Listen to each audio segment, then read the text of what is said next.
Welcome to the Child Anxiety FAQ podcast. FAQ stands for Frequently Asked Questions, and I'll be answering your questions about child and teen anxiety. My name is Dawn Friedman, and I have been working with kids and families for over 30 years as a preschool teacher, parent educator, family case manager, clinical counselor, and now as the facilitator of child anxiety support, a program for parents of anxious kids. All right, let's get started. And this week's question is it my anxiety or my child's? That's a great question. And I'm going to insert that meme here where the kid says, why not both? The truth is, it can be difficult to tease out where the anxiety started. Do we have an anxious parent? Do we have an anxious kid? Is the parent anxious because they're anxious about their child? Is the child anxious because they have an anxious parent? It's very complicated. So first of all, let's explain that when we are talking about child and teen anxiety, we are talking about it in the context of a family. And that's because the research shows us over and over again that the family system perpetuates anxiety. We do not need to know if it is the parent's anxiety or the child's anxiety. We can just say there is anxiety in the family and it needs support. Now, the people that are most in charge, most in control of how the family functions are the parents, which is why we start the intervention with the parents. We work on helping the parents interrupt patterns of anxiety. And as we start to unhook from anxiety, then we can work more directly with the child. All right. As far as is it your anxiety? Is it the child's? I kind of feel like at the beginning, at least, it doesn't matter. So, for example, I have many families who come to me and the child has anxiety with one parent more than the other parent. And the parent who is not seeing the anxiety will often tell me, I think it's the other parent. I think the other parent is so anxious, they make the child anxious. And I say, yeah, maybe that could be part of it. It's still going to need the same kind of attention, which is we have to interrupt the pattern. Is the parent creating the anxiety in the child?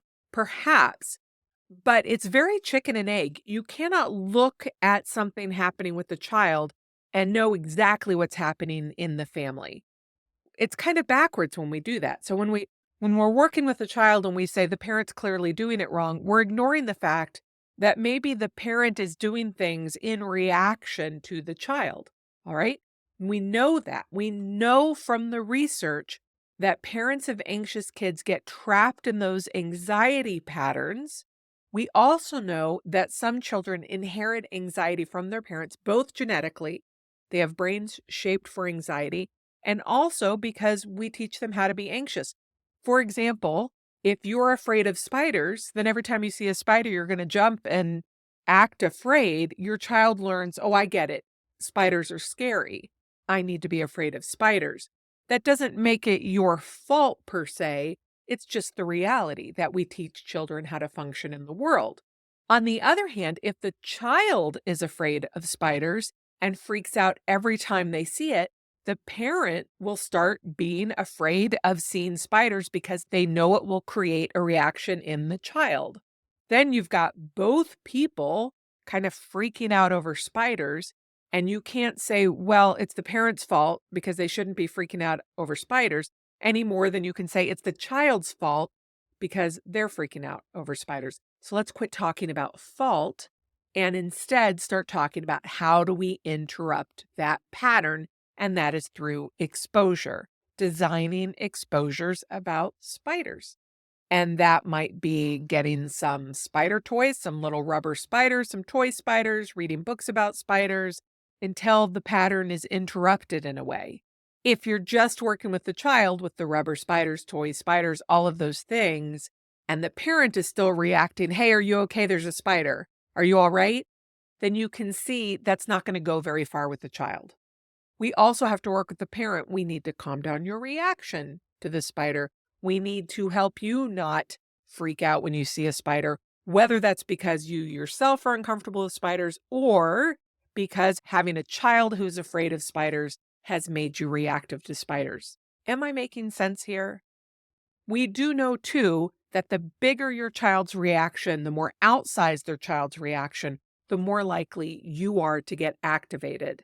If your child has big behaviors in their anxiety, then you are likely to feel that more and to get more caught in those anxious patterns. By the same token, if you are a sensitive, anxious individual, then your family is also more likely to get stuck in anxious patterns. Which is all to say, it is not helpful to talk about blame and talk about how we got here so much as to talk about how do we get out of here. If you're feeling guilty because you feel like you have brought anxiety into the family, please let that go and instead focus on how do I figure out how to get out of these anxious patterns we're stuck in? How do I learn to take care of myself around the anxiety? Because I guarantee that's going to make things better for your child. The more you can take care of your anxiety about your child's anxiety, the better. Now, sometimes when I'm talking to parents, they go, I do not have anxiety. This is all my child. But the fact they're reaching out to me tells me they do have anxiety. They're anxious about their child's functioning. And that anxiety, while you might not think of it as, well, I'm an anxious person, you do have anxiety within the relationship because naturally, as a loving, connected, empathetic parent, you're worried about your kid. And that's the anxiety that we're going to pay attention to as we work on getting the family out of the whole anxiety pattern. I get it that the focus is on the child because the child is the one everybody's concerned about. The child is the one who maybe seems trapped. The child is the one who's maybe causing issues for the family at large. But again, we need to start with the parent. Once the parent understands the patterns, once the parent understands how they are perpetuating or trapped in the patterns, once the parent understands that they do have anxiety, even if it's just about their child's anxiety, then we're really going to be able to get to work. As we work on the parent to extricate themselves, I promise you, the whole family will extricate. It may not look like you expect. It may not look like all of a sudden my child's anxiety is gone, they're coping, etc. But again, the more you focus on you and understand what's happening, the more you pull out of it, the more you're going to be able to support your child. I hope this all makes sense. Thanks for tuning in this week. Remember, if you have a question you'd like me to address on the show, please go to childanxietysupport.com/question and you can post it there. Maybe I'll address it on a future episode. I also wanted to let you know that I have a webinar called Tell Me It Will Be Okay, How to Talk to Your Anxious Child About Their Anxiety, and you can register for that at childanxietysupport.com/webinar. That's free for you. I just want you to check it out and let me know if it's helpful. If you'd like to learn more about me and my program and see if maybe I can help your family, please visit childanxietysupport.com. I'll see you next week.